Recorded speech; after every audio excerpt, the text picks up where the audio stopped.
Salut tout le monde, j'espère que vous allez bien et bienvenue dans ce nouvel épisode dans lequel on va parler de trois entreprises en bourse, à savoir d'Enphase, de IMS et de Celsius, et ça va me permettre de rappeler un point important sur le sentiment et la psychologie du marché autour d'un titre. À savoir aussi qu'il s'agit de trois entreprises sur lesquelles j'ai eu des questions sur une des dernières stories que j'ai fait sur Instagram. N'hésitez pas d'ailleurs à aller me suivre sur Insta si vous avez des suggestions de vidéos ou tout simplement des questions à m'envoyer en message. On va commencer par l'entreprise IMS. Alors, c'est une entreprise qui était clairement ignorée par les marchés et un petit peu aux oubliettes il y a de ça un an quand j'ai commencé à l'acheter autour de juillet 2023. C'était une entreprise qui à l'époque n'était pas encore rentable mais qui allait bientôt le devenir. Et c'est aussi une entreprise qui était rentrée en bourse en tant que SPAC. Je m'y suis intéressé à l'époque parce que pour moi c'était une entreprise innovante que j'ai analysée longuement, aussi bien sur le qualitatif que le quantitatif, à savoir pour rappel que c'est une entreprise qui prescrit et envoie des médicaments pour des traitements de fond qui sont souvent très mal couverts par les assurances maladie, notamment aux États-Unis, et qui sont assez difficiles à obtenir du fait des démarches administratives. Et en fait ce qu'ils font eux, c'est qu'ils ont des docteurs en ligne qui vont ensuite prescrire des médicaments et ces médicaments vont ensuite être fournis par la pharmacie qui est IMS. Évidemment, tout ça se faisant en ligne, mais on n'est pas là pour trop parler de l'action. Vous avez des vidéos d'analyse complètes sur la chaîne YouTube. Comme je vous le disais, j'ai commencé à acheter l'entreprise mi-2023 car mes chiffres étaient bons et peu importe le bruit du marché à l'époque. Donc à l'époque, c'était une entreprise qui était clairement aux oubliettes. On n'avait pas beaucoup de positifs dessus et pas mal de négatifs pour le peu d'informations qu'on pouvait trouver parce que les médias ne la couvraient pas du tout. Maintenant, elle attire enfin l'attention des médias et c'est pas étonnant puisque le titre s'est fortement apprécié en bourse. Personnellement, j'ai un prix de revient unitaire sur mes 400 actions qui est à 7,73 $ et aujourd'hui on se balade autour des 23 $ et l'entreprise a été très volatile ces derniers jours. Elle est montée à presque 26 $ puis elle est redescendue à 22 $, ce qui fait des grosses variations en pourcentage. Et elle a commencé à être très volatile en grande partie parce que les médias ont commencé à en parler et comme par hasard, quand les médias commencent à toucher à une entreprise, c'est soit du très positif, soit du très négatif. En même temps, c'est normal, ils cherchent à faire des vues. Mais il n'empêche qu'à l'époque, ils s'y intéressaient pas du tout alors que c'était une très bonne affaire et aujourd'hui à ce prix-là, je ne l'achète plus. Par contre, je la conserve. À savoir, comme je l'ai déjà dit dans d'autres analyses, que c'est une action que j'aimerais acheter jusqu'à 16 $ et j'ai un coût de revient unitaire qui est sous les 8 $. Mais par contre, à 23 $, je vais la conserver et patienter. Par contre, je ne vais pas la vendre car je ne souhaite pas vendre des entreprises gagnantes, même si on a de la négativité autour ou alors d'ailleurs de la positivité. Si l'entreprise est en train d'exploser, dans tous les cas, j'essaie de prendre un petit peu de recul et de rester détaché des marchés. Et ça, c'est le message que je souhaite faire circuler dans cette vidéo. On peut avoir des sentiments qui bougent énormément sur une entreprise d'une semaine à l'autre, voire même en quelques jours. Et ça, je pense que vous le ressentez aussi, je le ressens personnellement. Et l'objectif aussi dans cette vidéo, c'est de regarder à quel point on peut avoir des changements d'avis sur une entreprise et à quel point ça peut nous impacter. Et il faut tout faire pour s'en détacher. Donc comme je vous le disais, je conserve l'entreprise, je n'ai aucune raison de la vendre. Les chiffres sont en ligne avec mon analyse et je ne vais pas vendre un titre gagnant trop tôt. On va maintenant passer sur l'entreprise qui a fait le chemin inverse. Il s'agit de Enphase.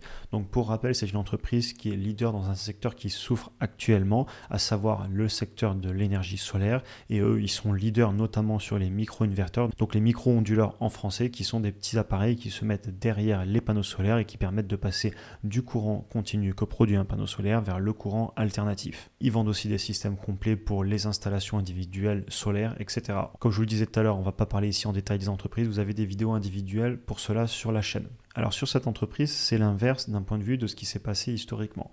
L'entreprise était très populaire fin 2022. D'ailleurs, c'est une action que j'avais achetée à l'époque puis que j'ai revendue. Et je l'avais revendue parce qu'avec l'augmentation des taux d'intérêt, on savait que c'est un secteur qui allait souffrir. Et d'ailleurs, la direction en parlait déjà.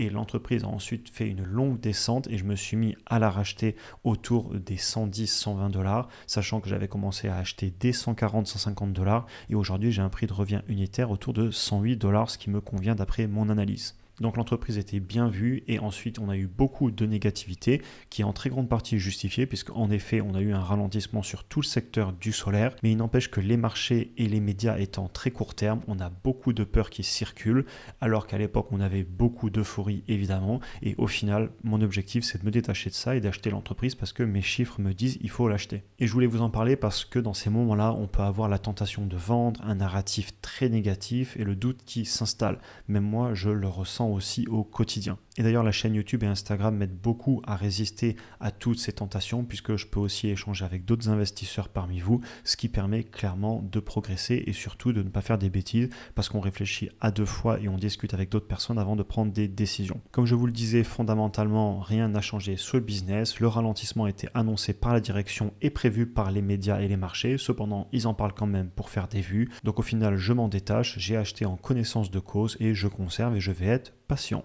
Je voulais aussi faire un aparté et dire que ça me rappelle le sentiment très négatif qu'on avait par exemple sur Google et Meta à cause à l'époque de ChatGPT et du métaverse qui allait tuer ces entreprises. En tout cas, c'est ce qu'on pouvait voir à gauche à droite.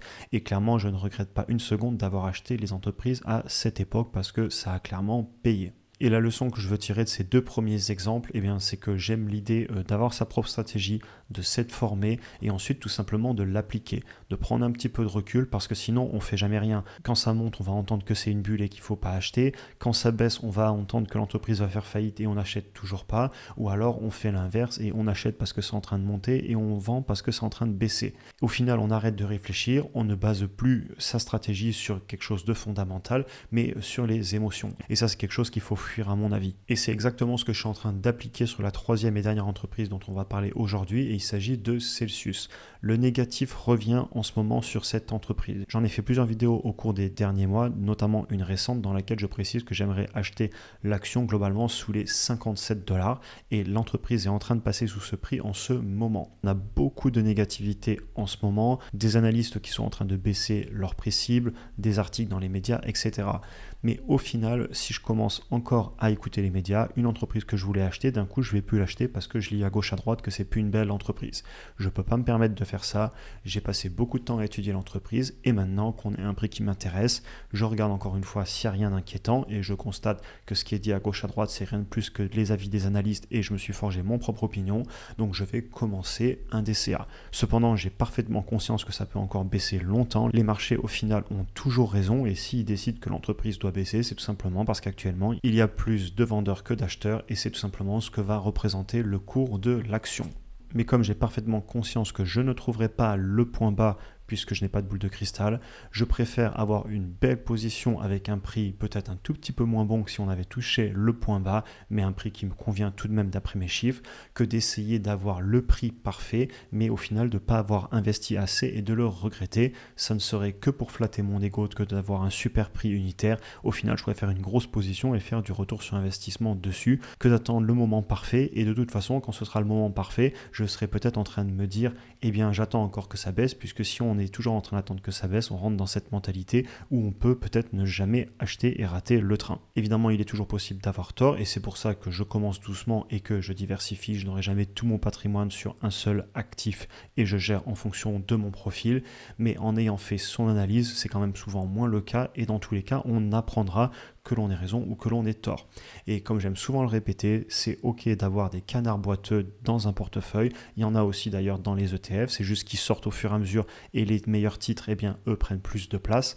Et au final, eh bien, il faut plutôt, pour moi, garder ces actions gagnantes, les conserver sur le long terme. J'ai des actions depuis pas mal d'années. On prend mes Apple de 2019, Microsoft, même Google, etc. que j'ai acheté il y a 2 ans sont aujourd'hui largement en positif. Et je fais tout mon possible pour ne pas écouter les médias et ne pas les vendre, même si elles peuvent paraître surévaluées. Par exemple, ici, on pourra penser à Apple ou encore Microsoft. Mais non, je vais les conserver. J'ai déjà fait l'erreur sur Nvidia, ça m'a suffi. Et maintenant, je fais tout pour conserver mes actions gagnantes. Et c'est d'ailleurs ça qui rend les ETF si puissants, surtout ceux qui ont une répartition par capitalisation des entreprises, puisque les meilleures entreprises voient leur capitalisation augmenter, et donc ils pèsent plus dans l'indice et ils font monter l'indice puisqu'ils ont plus de performance, et à l'inverse, les entreprises qui sont de moins en moins bonnes sortent de l'indice doucement. Donc au final, c'est aussi ce qui se passe, entre guillemets, dans les ETF, en tout cas pour cette composante. On va en rester là pour aujourd'hui, je pense que vous comprenez le message que je voulais faire passer, et on parlera plus en détail de Celsius dans la vidéo des actions pour le mois de juillet. Mais quand même, en conclusion, globalement, pour essayer de plus possible de ne pas écouter les bruits ambiants, je fais mon analyse. le prix m'intéresse, eh bien je commence à acheter. Car si je regarde en permanence la négativité, au final, je fais rien et je peux aussi rentrer dans un mode de décision qui n'est plus du tout rationnel. C'est tout pour cette vidéo, j'espère qu'elle vous aura intéressé. Comme d'habitude, on peut continuer la discussion dans les commentaires. Si vous souhaitez aller plus loin, vous avez des liens en description avec du contenu gratuit sur l'investissement en bourse sur le long terme. Vous pouvez aussi cliquer ici pour regarder une autre vidéo. Un grand merci comme toujours pour votre soutien et votre temps. N'hésitez pas à passer sur Instagram si vous avez des questions, notamment en DM. Je fais tout ce que je peux pour vous répondre. Je vous souhaite une excellente journée et à très bientôt pour une prochaine vidéo.